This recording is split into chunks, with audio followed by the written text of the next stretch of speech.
Hello, hi, good morning, ನಮಸ್ತೆ ಎಲ್ಲರಿಗೂ. ನವರಾತ್ರಿ 2ನೇ ದಿವಸ ಇವತ್ತು ದೇವಸ್ಥಾನಕ್ಕೆ ಬಂದಿದ್ದೆ. ಅಮ್ಮನವ್ರ ಅಲಂಕಾರ ಎಲ್ಲ ಚೆನ್ನಾಗಿ ಮಾಡಿದ್ದಾರೆ. ಇವತ್ತು ಮಂಗಳಾರತಿ ಎಲ್ಲ ಬೆಳಗ್ಗೆನೇ ಆಗಿದೆ.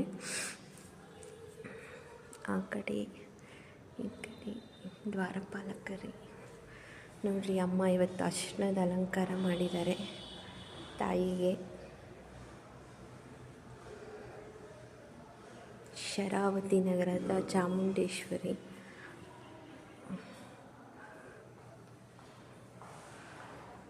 ತುಂಬ ಶಕ್ತಿ ಇರೋ ಮಾತೆ, ಏನೇ ಹೇಳ್ಕೊಂಡ್ರು ಮಾಡಿಕೊಡ್ತಾಳೆ.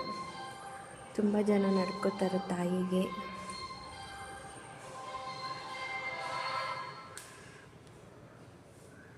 ನನ್ನ ವಿಡಿಯೋ ಇಷ್ಟ ಆದರೆ ಲೈಕ್ ಮಾಡಿ, ಸಬ್ಸ್ಕ್ರೈಬ್ ಮಾಡಿ. Thank you.